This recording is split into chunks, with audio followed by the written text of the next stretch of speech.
Daf Yomi, Tractate Chullin, page 9a. The bottom of Chullin, Daf Chesed Beis, for context.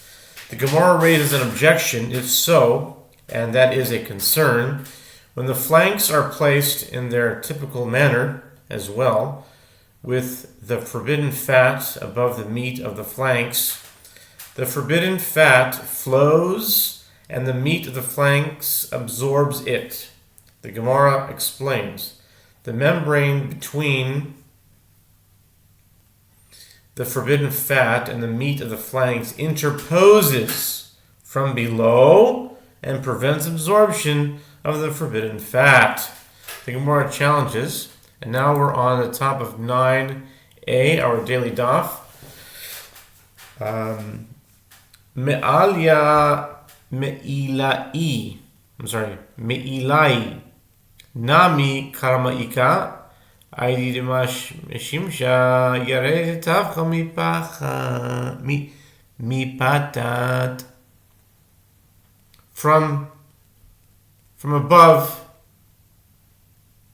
to, there's a membrane that should prevent the forbidden fat from flowing onto the piece of meat, even if the forbidden fat is placed directly upon it.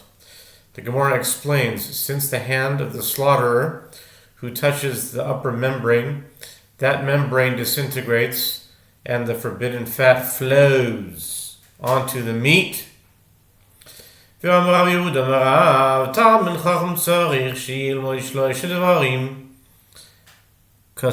shchita umila.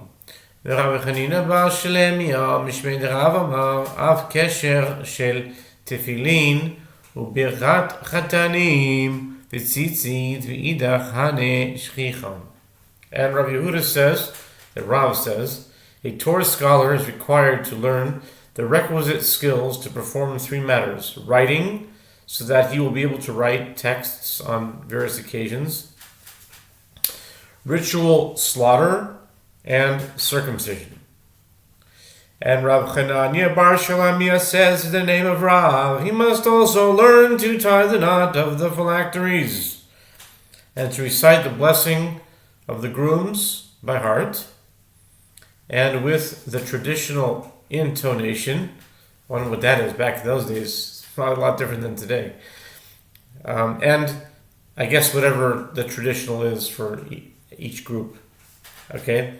And to tie ritual fringes on the corners of a garment.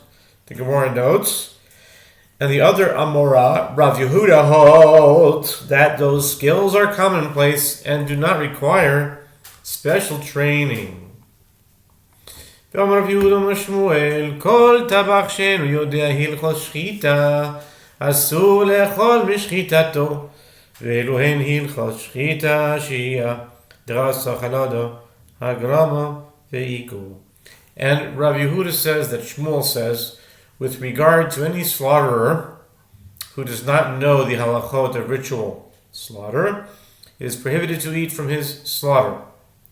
And these are the halachot of ritual slaughter: interrupting the slaughterer, pressing the knife, concealing the knife under the windpipe or the gullet in the course of an inverted slaughter, diverting the knife from the place of slaughter, and ripping the simanim from their place before cutting them. My kamash malon, kulo tenihu lotzricham. Shishachal lefneinu, shtayim v'shalosh pamim, ushachat shapir, mahu detema, mi'idach shachat shapir, hayna mi shachat shapir, kabash balad. The Gemara asks, what is the novelty in what Rav is teaching us? We learned all of them in the Mishnayot, in the second chapter of this tractate. And therefore, it is obvious that the slaughterer who does not know these halachot is not qualified. The Gemara answers no. It is necessary in a case where the slaughterer slaughtered before us twice or three times and slaughtered well. Lest you say, from the fact that he slaughtered the other animals well, this animal he also slaughtered well. Therefore, Rav teaches us, since he did not learn the halachot, sometimes it happens that he interrupts the slaughter or presses the knife, and he does not know that he invalidated the slaughter. V'yamar Rav Yehuda amar Shmuel, hatavach tzarich sheyivdoch b'simonim le'achar shchito. Amar Rav Yosef, afanan nami tanino, Rabbi Shimon omer, im sheho kedei bikur, my love kedei bikur simanin. And Rabbi Yehuda says that Shmuel says the slaughterer must examine the simanim, the windpipe and the gullet. After completing the slaughter, Rabbi Yosef said, we learned in the Mishnah 32a as well. Rabbi Shimon says the slaughter is not valid if he interrupted the slaughter for an interval equivalent to the duration of an examination. What is it? Not an interval equivalent to the duration of an examination of the simanim? Apparently, one is obligated to examine the simanim.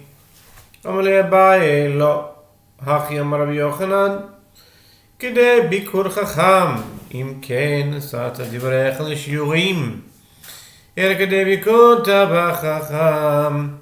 Abaye said to him, no, this is what Rabbi Yochanan says.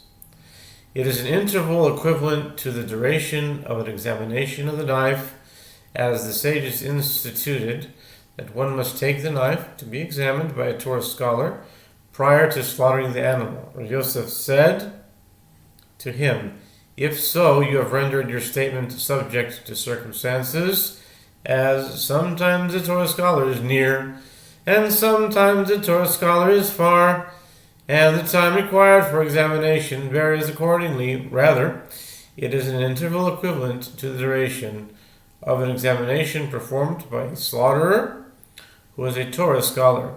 In that case, the travel time is not factored, just the time of the examination, which does not vary. Lo badak mai Rabbi Eliezer ben Antignos. Is this the first time he shows up in Shas? Rabbi Eliezer ben Antignos. I remember Antignos from Pirkei Avos. Antignos Ishsocho. Okay, Rabbi Eliezer ben Antignos. Mishum Rabbi Elazar Rabbi Yanai Amar Treifa Basura Be'achilo. Bimasni Satana Devela Mitamim Bimasab. The Gemara asks, if the slaughterer did not examine the simanim after completing slaughter of the animal, what is the halacha? Rabbi Eliezer ben Antignos says, in the name of Rabbi Elazar, son of Rabbi Yanai, the halachic status of the slaughtered animal is that of a treifa, and it is forbidden for consumption, but it does not impart impurity. It was taught in Braita, its halachic status is that of an unslaughtered carcass, and it imparts impurity by means of carrying it. B'maikam ifligi. B'deravuna damau. V'him machai v'chetzkas isur medes. Ad shivoda lach b'men nishchata. Harei hi v'chetzkas heter. Ad shivoda lach b'men etrefa. The Gemara asks, with regard to what principle do they disagree? The Gemara answers, they disagree with regard to the application of the halacha stated by Rav Huna, who says, an animal during its lifetime exists with the presumptive status of prohibition, as is prohibited to eat a living animal, and it continues to have this status even after its death until it will become known to you in what manner it was slaughtered. Meaning, whether it was properly slaughtered. Once the animal is slaughtered, it exists with the presumptive status permissibility until it will become known to you in what manner it was rendered a trefa. Mar savar b'cheskas yisur kaim v'hashta meisai masav b'cheskas yisur blinan b'cheskas tuma lohem blinan. It is with regard to the application of this halacha that Rabbi Elazar, the son of Rabbi Yanai, and the Tana of the Braita disagree in a case where the slaughterer did not examine the simanim after completing the slaughter.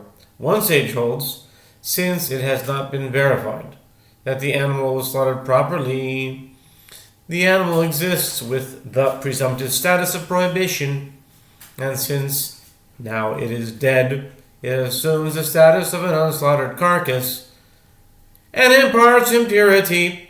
And one sage holds, with regard to the presumptive status of prohibition, we say that the animal is forbidden until it is verified that it was slaughtered properly. With regard to the presumptive status of ritual impurity, we do not say that the animal is impure, as a living animal is not ritually impure. Gufa Amar Huna Behema B'chayeha B'cheschas Yisur Oimedes Ad Shivadalach Bamen Nishchata B'cheschas Heter Amedes Ad Shivadalach Bamen Nitrefa V'leima Nishchata Hutra Hakamash Malan Dafal Gav Dit Yalid Bareuta. The Gemara proceeds to analyze the matter itself. Rav Huna says an animal during its lifetime exists with the presumptive status of prohibition until it will become known to you in what manner it was slaughtered. Once the animal is slaughtered, it exists with the presumptive status of permissibility until it become known to you in what manner it was rendered a treifa. The Gemara challenges this, and let us say that once the animal was slaughtered, it became impermitted. Instead of saying that it exists with this presumptive status of permissibility, the Gemara explains, this teaches us that even if a flaw developed in the animal that raises uncertainty with regard to its permitted status, it remains its presumptive status of permissibility.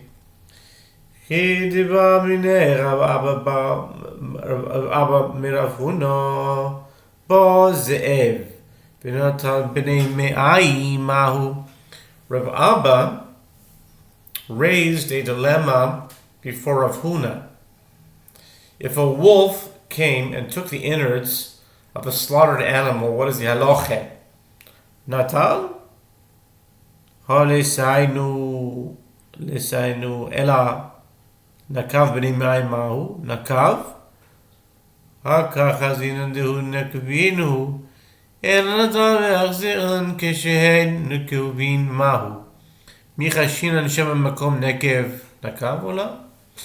Gemara asks, Tuk, in that case the innards are not there, and therefore there is no way of seeing an indication of a flaw.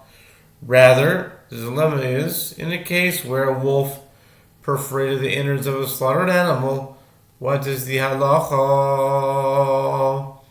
The Gemara challenges, perforated?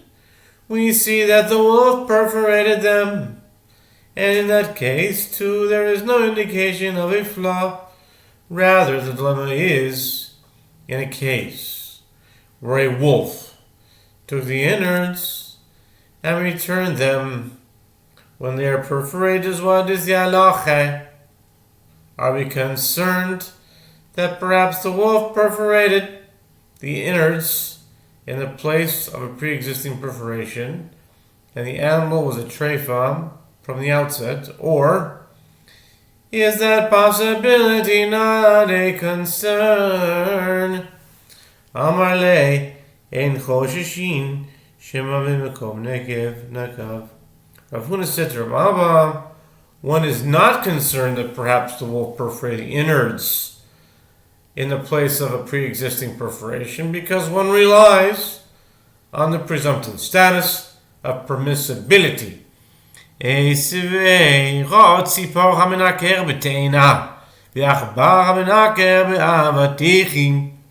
Rabbi Abba raised an objection to the opinion of Rav Huna. If one saw a bird pecking at a fig, or a mouse gnawing at watermelons? It says melons here, but avatiach is a watermelon, at least in modern Hebrew. Okay, we'll stop here and continue on 9b. See you there.